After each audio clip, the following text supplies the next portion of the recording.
Now they're slapping the skin on the old Opry House. Hey, get a load of Hot Hammer Herman here.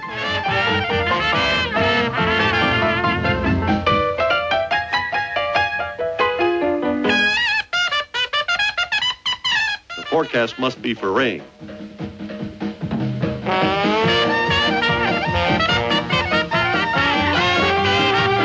Well, anyway, it all adds up to a short working day.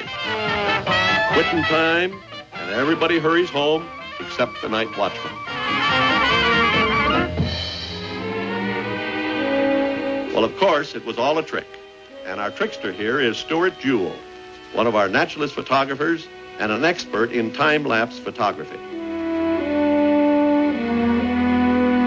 On top of this tower are 4 cameras aimed at the 4 major realms of Disneyland. They operate automatically through all the daylight hours. Checking, setting, and reloading them is a ritual that Stuart must perform regularly. Now, an ordinary camera takes 24 pictures a second, but these take 1 picture every 15 seconds. And of course, that makes things look a lot faster on your screen. It's as simple as that. Actually, we don't have these cameras up here just for fun. They keep a daily record of the growth and development of Disneyland.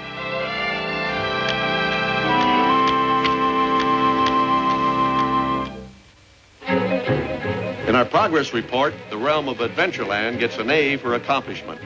The operation here is ahead of schedule.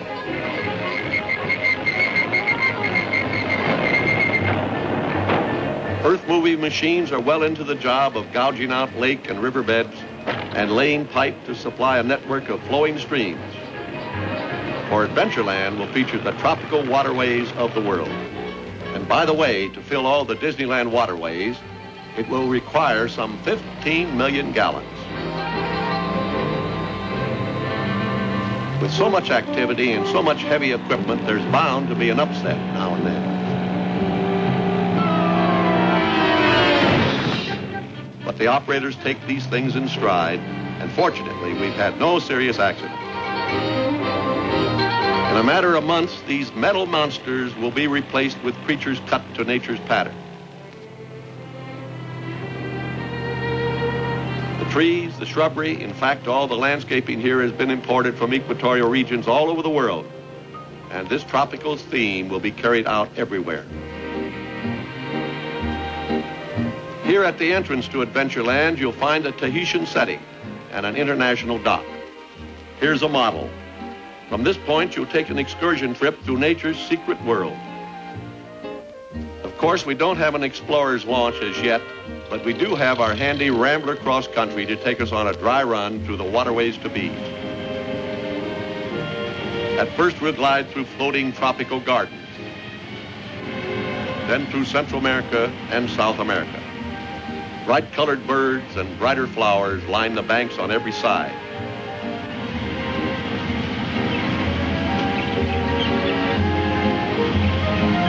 At these tree stumps, we'll swing up through the Caribbean, moving right into the heart of the Everglades.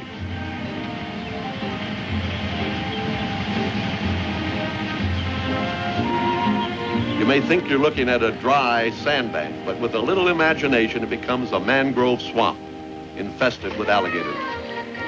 Now, these, of course, are the real thing. But in Adventureland, all the animals will be mechanical replicas, life-size and lifelike, but made from plastic and steel. And here, they're being tried out in a test tank.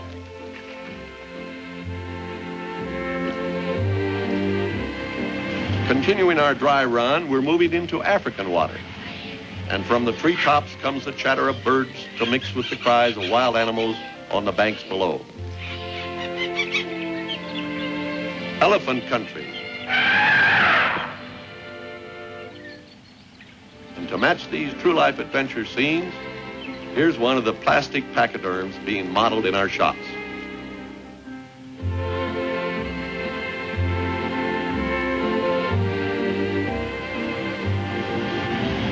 Now we're approaching a waterfall on the Nile. And the trickle that flows over this model will grow to 4,000 gallons a minute in the finished version.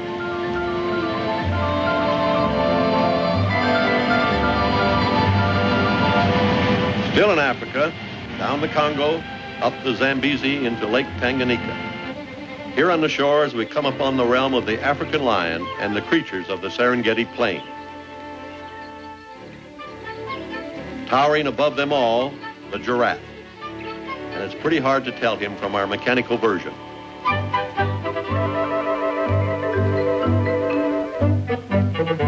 To reproduce these animals requires the combined efforts of the finest designers, sculptors, and master mechanics.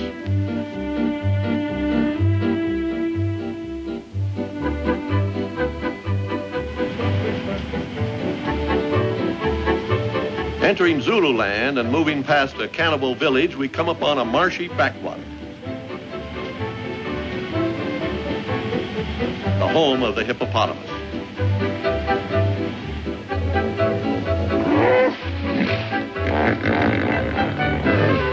Our studio model is still undergoing final tests.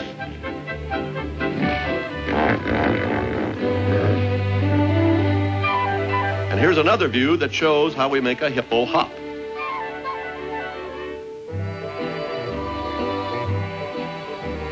Crossing Lake Victoria, the headwaters of the Nile, we turn into one of the tributaries.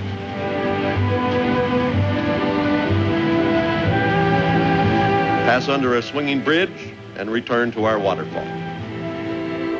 And here the model gives us an idea how our launch will look as we pass behind it.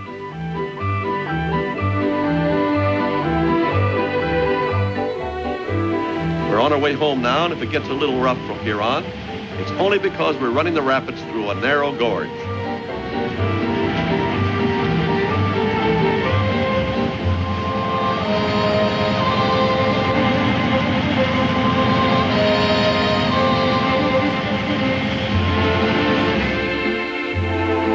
Finally, we emerge into quiet waters again. And after our launch brings us back to the home port at the international dock, we'll want to take a little time to wander through the streets and byways of this tropical settlement on a jungle river. We'll find many things of interest here. For instance, on display in the bazaar will be exotic tropical plants and a collection of rare curios from all over the world. Of course, our trip to Adventureland was mostly make-believe, but it's only a step from fancy to fact and only a short time to our opening date in midsummer of 1955. Now at the pavilion in the plaza, the afternoon band concert is building up to a finale. That's the cue that our visit has come to an end. You've seen some of the things we've done and learned what we're planning to do. This is our progress report to date from Disneyland.